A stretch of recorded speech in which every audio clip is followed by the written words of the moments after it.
Good evening, I'm George Smith. And I'm Amber Noggle. Months after the disappearance of their son, a Madison family finally has answers about his death. Jonathan Luskin had been traveling in Slovenia. He was reported missing July 25th, and his remains were found December 23rd.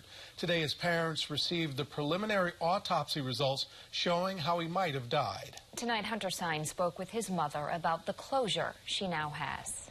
It's been a nightmare to live. There are times when it's just devastating and you feel like you don't have the bandwidth to make it through the day. Susan Stone didn't know how she was going to make it through Christmas Eve after a call that morning. This is the Slovenian police. I'm so sorry. And they simply told us that they had found skeletal remains. Her son, Jonathan Luskin, had been missing for 5 months after going on a hike in Slovenia. His ripped backpack, passport, and bones were finally found. It's the slap in the face, and it's what you don't want to hear. A preliminary autopsy result from Slovenian officials say John died from a fractured skull, fractured ribs, and fractured shoulder. He likely fell to his death. His mother, still heartbroken she wasn't there to help. It would have been nice to have been able to hold his hand, tell him one more time, I love you, John, and I love the kind of man that you've become. Wishing that you had been there to be able to stroke his cheek and say, John, it's going to be okay, even if it wasn't.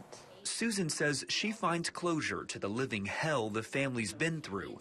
Now she's focused on memorializing a son who, through teaching, tried to leave the world better than he found it. He had a wonderful life.